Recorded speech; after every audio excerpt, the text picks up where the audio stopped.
여러분 안녕하십니까. 8월 25일 새벽이 됐습니다. 저는 책입니다. 이 조국의 딸 조민의 부산대 의학전문대학원 입학이 취소됐습니다. 조민의 부정입학 의혹을 조사한 입학진영공정위원회는 입학 취소 결정을 직접 내리지는 않았지만 부산대 측이 입학 취소를 결정했습니다. 부산대는 24일 오후 기자회견에서 이런 내용을 밝혔습니다. 이 공정위의 자체 조사 결과서와 정경심의 항소심 판결, 소관 부서의 의견을 종합적으로 검토해 조민의 2015학년도 의전원 입학을 취소하기로 결정했다. 공정위는 최종 결론을 내리지 않았지만 부산대는 허위 경력 등과 관계없이 신입생 모집 요강에 따라 입학 취소를 결정한 것입니다. 당시 모집 요강 내에 이 지원자 유의사항에 이렇게 되어 있더군요. 제출 서류의 기재사항이 사실과 다를 경우에 불합격 처리한다. 이날 부산대 입학 취소 발표는 행정 절차상 예비 행정 처분에 해당합니다. 부산대는 행정 절차법상 조민에게 처분 내용을 통보하고 그 뒤에 청문 절차를 거쳐서 최종 입학 취소 결정을 내리게 된다고 밝혔습니다. 말하자면 이번 결정은 입학 취소 예정 처분 결정입니다. 조민의 입학이 최종적으로 취소가 되면 조민의 의사면허는 어떻게 될까요? 당연히 무효가 됩니다. 의료법 제5조에 의사면허 취득 자격으로 의대, 의전원 졸업을 명시하고 있기 때문입니다. 이 소식을 접한 뒤에 망연자실에 있을 사람은 조민이 아니라 조국일 것입니다. 그는 아버지로서 자신의 직업과 권력을 이용해 아들, 딸의 미래를 만들려고 했습니다. 그 결과가 이렇게 허망하게 끝나니 얼마나 고통스러웠겠습니까? 그러나 사람들은 이 소식을 들으면서 사필귀정이라는 말을 생각합니다. 조국은 신문사설에 그가 가야 할 곳은 장관실이 아니라 검사실이라는 비아냥을 듣고도 꿋꿋하게 장관 자리에 앉은 사람입니다. 아내가 징역 4년형을 받아 구속이 되고 본인도 지금 재판을 받는 처지인데도 아직도 자신이 검찰개혁의 희생자인 것처럼 행세하고 있습니다. 하긴 그에 대한 비난의 결정을 이루고 있을 때 그의 집 앞에는 푸른 장비가 쌓였다고 하니 그럴만도 하죠. 그래서인지 조국은 어제 페이스북에 쓴 글에서 미련을 버리지 못했습니다. 아비로서 고통스럽다. 이 최종 결정이 내려지기 전 예정된 청문 절차에서 충실히 소명하겠다. 아버지 대신에 아비라는 단어를 썼습니다. 참 대단합니다. 그러면서 조민의 의전원 입학에 관련해서 동양대 표창장과 입학 서류에 기재된 경력이 주요 합격 요인은 아닌 것으로 판단하고 학부 성적 및 영어 성적 등이 높아 제출 서류로 다른 탈락자가 생겼다는 근거는 없다고 했다. 이렇게 썼습니다. 말하자면 허위 스펙이 아니라도 의전원에 충분히 합격할 수 있다는 변명입니다. 그런데 곧 고려대학도 조민의 입학 취소 여부를 결정한다고 하니 조국에게는 첩첩산중입니다. 과연 조국은 자신이 왜 대중으로부터 지탄받고 패가망신으로 내몰리고 있는지 알고 있을까요? 그 정답은 불공정이겠지만 대중이 그에게 분노한 것은 그가 보였던 내로남불 태도 때문입니다. 만약 그가 과거 자신의 트위터에서 타인을 비판할 때 썼던 잣들을 자신에게 그대로 됐다면 살아남을 수 있었겠습니까? 그런데 그런 이중잣대는 조국만의 문제가 아닙니다. 이중잣대 내로남불은 문재인 정부 모두의 문제인 것입니다. 모두의 특질입니다. 단적인 예로 민주주의를 대하는 그들이 태도를 들 수 있습니다.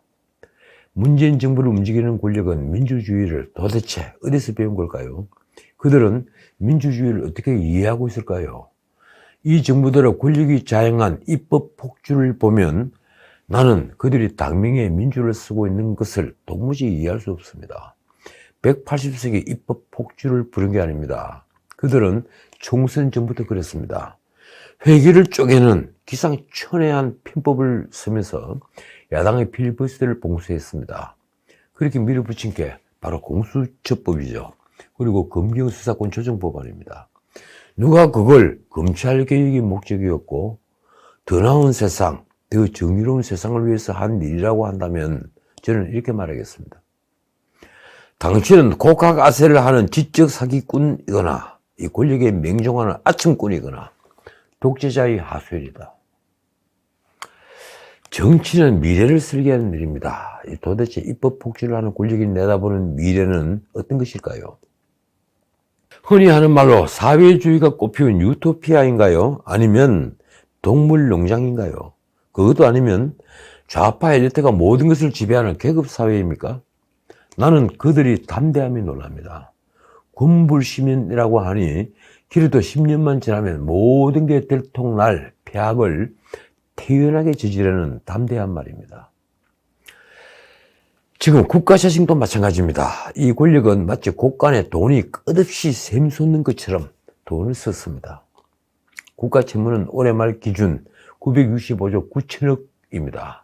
여기에 정부가 지급 책임을 지는 공기업 부채와 연금 부채를 더하면 국가 부채는 현재 GDP의 100%를 훨씬 넘습니다. 115%가 되죠. 그런데도 청와대와 야당의 대선 주자들, 특히 이재명은 아직 서구에 비해 재정 상태가 양호하다고 합니다. 겉으로는 그렇죠. 그러나 우리는 달러화나 엔화, 유로화 같은 기축통화를 가지지 못한 나라입니다. 홍남기는 국가 채무 GDP 60% 재정 준칙을 만들었습니다. 그러나 지금 GDP의 48.2%에 이르는 국가 채무만으로도 우리는 위험합니다. 여기에다 어제 한은이 발표한 2분기 말 기준 가계부채는 1,805조 9천억에 이르러 우리 경제는 두 개의 뇌관, 그러니까 국가 채무와 가계부채, 이 두 개의 뇌관을 가지고 있는 위험천만한 상태입니다. 그런 판에 문 정부는 내년에도 다시 슈퍼 예산을 짜겠다고 합니다. 올해 예산은 558조였죠. 그런데 두 번의 추경을 더하니 604조 7천억이 되었습니다. 그런데 내년 예산을 이보다도 더 늘리겠다는 것입니다. 이 민주당 원내대표 윤호중은 당정협의회에서 위기 극복 예산이 필요하다고 말했습니다. 핑계거리는 경기 회복으로 세금이 더 그칠 거라는 겁니다. 그가 한 말입니다. 이 경기 회복에 따른 세수 여건 개선으로 이 재정 사정이 나아질 것으로 예상되는 만큼 정부는 확장적 재정 운용에 좀 더 자신감을 갖고 포용적 경제 회복을 이끌어 달라. 포용적 경제회복, 참 문 대통령도 많이 쓰는 말인데 이게 무슨 뜻인가요? 저소득층 지원을 얼마나 확대해야 포용적이 되는 것입니까? 홍남기는 아마도 올해처럼 정권 거래세에다 양도소득세, 종부세, 이 법인세가 엄청나게 그칠 것으로 보는 모양입니다. 그래서 흥청망청 예산안 지침을 내놨습니다. 이 소상공인 손실보상금 1조 8천억, 청인종합대책이 20조 원, 그리고 중견기업 대상 청년 채용 장려금을 신설하고 교통비로 월 5만 원을 지원하기로 했습니다. 또 연 5천만 원 소득 이하 청년에게 무이자 월세 대출을 지원하고 청년 소득에 따라 맞춤형 자산 형성 패키지를 마련할 계획입니다. 군 장병 봉급도 오릅니다. 이 병장 기준 현재 60만 9천 원에서 67만 원 이상으로 거의 10% 인상합니다. 놀라운 건 또 있습니다. 이 전역할 때 최대 1,000만 원의 사회복귀 준비금을 지급하기로 했습니다. 이건 명백한 포퓰리즘이자 매표 행위입니다. 여당을 떠난 2030의 표를 내년 대선에서 다시 받고 싶으신 겁니까? 지난 총선 때 돌봄수당을 뿌리고 재난지원금을 약속해서 금권 선거로 망외의 대승을 거둔 것을 재현하고 싶으신 것입니까? 솔직히 코로나 핑계를 대지만 이 정부는 코로나 이전에도 확장 재정 정책을 썼습니다. 소득주도 성장을 한다면서 재정으로 돈을 뿌리는데 그런 이전 지출은 저소득층의 소비를 잠시 늘리지만 효과는 미미합니다. 경제학 교과서에 나와 있습니다. 결국은 일자리를 늘려야 소득이 느는 것이죠. 그런데 풀타임 일자리만 200만 개가 사라졌습니다. 거기에다 자영업이 몰락하면서 저소득층의 알바형 일자리도 사라졌습니다. 일자리가 사라지니 해마다 9%대 이 예산을 확대하는 확장 재정을 펴는 악순환을 거듭해온 것입니다. 그럼 문 정부는 지금 내년에도 8%가 넘는 예산 확대를 통한 확장 재정 정책을 계속하겠다고 합니다. 문 대통령에게 묻고 싶습니다. 이게 세계를 선도하는 경제입니까? 그렇지 않아도 청년 인구는 감소하고 있는데 그들이 져야 할 이 빚에 대해 일말의 죄책감이 들지 않습니까? 하긴 선거에서 이기기 위해서라면 무슨 지침들을 못하겠습니까? 이 더욱이 그럴듯한 명분이 주어진다면 말입니다. 한 예를 들까요? 문 정부는 다자녀 가구의 셋째 이상 대학생과 기초 그리고 차상위 가구의 둘째 이상 대학생의 등록금을 전액 정부가 지원하기로 했습니다. 또 기초 차상위 가구 대학생의 장학금 지원을 대폭 인상하고 5구간부터 8구간까지 장학금 지원 금액도 올리기로 했습니다. 쉽게 풀이하자면 중산층 이하 가구의 대학생들에게 돈을 왕창 푼다는 것입니다. 어제 문 대통령에게 이 같은 청년 특별 대책을 보고했다는군요. 문 대통령은 이 정책에 대해 고무적이라며 2022년 정부 예산안에 이미 반영이 되어 있어 청년들이 바로 체감할 수 있을 것이라고 말했습니다. 내년 선거에 큰 도움이 되겠군요. 국민의힘은 내년 슈퍼 예산에 어떻게 대응할까요? 장담하건대 국민의힘 역시 권력의 온갖 포퓰리즘에 적극 찬성할 것입니다. 오히려 한 발 더 나갈지도 모르죠. 전에도 그랬으니까요. 그리고 그 열매는 모조리 여당 후보가 차지할 것입니다. 이런 야당의 무기력함이 문 정부의 입법 폭주를 부른 겁니다. 그들은 법사위마저 차지해 원하는 입법을 다 한 뒤에 이제 법사위를 돌려준다고 합니다. 그 전에 남은 마지막 퍼즐이 지금 논란이 되어 있는 언론중재법입니다. 문 정부가 작년 총선 때 180석의 대승을 거둔 뒤 만든 악법들을 기억하십니까? 지금은 소크라테스의 시대가 아니죠. 악법도 법이 아니라 악법은 저항을 받습니다. 정의는 왜곡되고 나라는 무너집니다. 생각해 보십시오. 문 정부가 만든 법들이 우리 사회를 어떻게 만들었는지. 임대차 3법, 노동 3법, 기업규제 3법, 중대재해법, 대북전단금지법, 여기에다 이번에 언론재갈법을 만들고 그리고 윤미향 보호법까지 만들겠다고 합니다. 대충 손꼽아도 이렇습니다. 임대차 3법은 집 가진 사람들만 고통에 빠뜨린 게 아닙니다. 집값 폭등에다 전월세 대란으로 집 없는 사람들을 더 어렵게 만들었습니다. 노동 3법과 기업 규제 3법은 기업이 일자리를 만드는 것을 포기하게 했습니다. 그런데도 권력은 이런 입법을 할 때마다 개혁이라는 이름을 붙이곤 했습니다. 예컨대 임대차 3법은 세입자를 위한 법이라는 요란한 선전이 뒤따랐습니다. 그 법을 추진한 배경에는 부동산으로 벌어들이는 수익은 불로소득이라는 확고한 신념이 있습니다. 그러니 집을 가진 사람을 고통스럽게 만들어야 했습니다. 그런 신념으로 부동산 세제를 개편하고 공공주도 주택 공급 정책을 내놓았습니다. 시장을 처음부터 적으로 돌리고 무시했으니 잘 될 턱이 없죠. 그런데도 탁상행정에 길 들려진 권력의 하수인들은 이런 엉터리 세제와 엉터리 주택 공급 정책을 아직도 고수하고 있습니다. 사실 보궐선거 참패 후에 민주당은 부동산 정책을 바꾼다며 야당 법석을 떨었죠. 그런데 바뀐 게 무엇입니까? 바뀐 건 종부세 기준이 9억에서 11억으로 바뀐 것밖에 없습니다. 이제 언론중재법은 법사위원장 자리를 야당에게 넘겨주기 전에 여당에게 주어진 라스트 미션입니다. 사방 여기저기서 반대의 목소리가 높은데 여당은 개의치 않습니다. 같은 진영에서도 반대하고 있습니다. 문 대통령에게 드리는 마지막 선물이라고 할까요? 문 대통령 퇴임 후에 언론이 입을 막으려면 이보다 더 좋은 방법이 없을 테니 누가 낸 꾀인지 모르겠지만 정말 대단한 일을 했습니다. 이틀 전 조선일보 일면 헤드라인에 사진이 쫙 깔렸더군요. 어제 조선일보 김대중 칼럼 언론 이간질에 동원된 재갈과 공갈은 노 기자의 자탄으로 가득했습니다. 그 칼럼의 끝부분을 줄여서 인용합니다. 나는 기자로 일하면서 험한 세상 살았다고 얘기해왔다.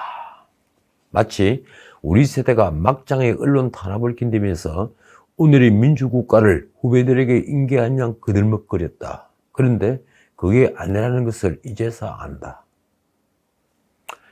이 언론재갈법을 청와대는 전혀 관여한 바가 없다고 손사래를 치고 있습니다. 이 유영민 비서실장은 국회에서 대통령과 청와대가 침묵하는 것은 묵시적 동료로 해석할 수 있다는 지적에 대해 해석은 자유롭게 하라고 맞받았습니다. 과연 문 대통령은 역사가 두렵지 않은 걸까요? 대북전단금지법, 언론중재법에 이어 언론을 막는 법은 또 만들어지고 있습니다. 이 민주당에서 탈당한 윤미향과 민주당 의원 9명이 발의한 일본군 위안부 피해자 보호 기원 및 기념사업법 개정안이 그것인데, 실제 개정안의 내용은 위안부 피해자 명예훼손 처벌법입니다. 정말 온갖 법을 다 만든다고 할까요? 조선일보 일면 헤드라인이 이렇습니다. 윤미향이 낸 윤미향 정의연 보호법. 이 법은 위안부 피해자나 유족뿐 아니라 관련 단체의 명예훼손까지 강력 금지하는 내용을 담고 있습니다. 심지어 이 법안에는 사실을 적시한 명예훼손도 처벌할 수 있도록 했습니다. 이제 방송에서 위안부에 대해 사실을 말해도 자칫 5년의 징역살이를 해야 할 판입니다. 얼마 전 국회를 통과한 5.18 역사왜곡 처벌법에서 아이디어를 얻은 것입니까? 발의를 한 윤미향은 지금 위안부 할머니들이 후원금을 유용한 혐의로 재판을 받고 있습니다. 자, 오늘 여기까지입니다. 말씀드린 대로 올 2분기에만 가계빚이 41조가 늘었습니다. 2분기 가계신용 잔액은 1분기 말 1765조에서 1805조 9천억이 되었습니다. 통계 작성이 시작된 2003년 이후 최대치입니다. 이 중에 가계대출 잔액은 1705조 3천억입니다. 가계신용은 이 대출 잔액에 결제 전 카드 사용 금액을 더한 포괄적 가계빚을 말합니다. 한국은행은 주택매매, 전세거래 관련 자금 대출 수요가 이어지고 코로나 관련 생활자금과 4월 공모주 청약 관련 자금 수요까지 겹쳐 가계신용이 더 늘었다고 설명했습니다. 어쨌든 우리 경제를 위협하는 뇌관은 점점 뚜렷해지고 있습니다. 위험 신호가 커지고 있습니다. 국민의힘이 어제 국민권익위 조사에서 부동산 불법 소유 거래 의혹이 제기된 국회의원 12명의 명단을 공개했습니다. 최고위원 회의는 7시간의 마라톤 회의 끝에 그중에 한무경은 제명 처리하기로 했고, 강기훈, 이주환, 이철규, 정찬민, 최춘식에게는 탈당을 요구했습니다. 나머지 안병길 등 6명은 본인의 문제가 아니거나 충분히 소명되었다며 문제 삼지 않기로 했습니다. 어쨌든 야당의 체면이 굳혀졌습니다. 이제 대선이 정말 얼마 남지 않았습니다. 우리는 지금 모든 걸 바로잡을 위인을 찾는 게 아닙니다. 그냥 이 권력이 저질러 놓은 쓰레기들을 청소할 청소부면 되지 않을까요? 그 청소부가 미래를 내다보는 해안을 갖춘 사람이라면 더할 수 없이 좋겠습니다. 지금까지 전인책이었습니다.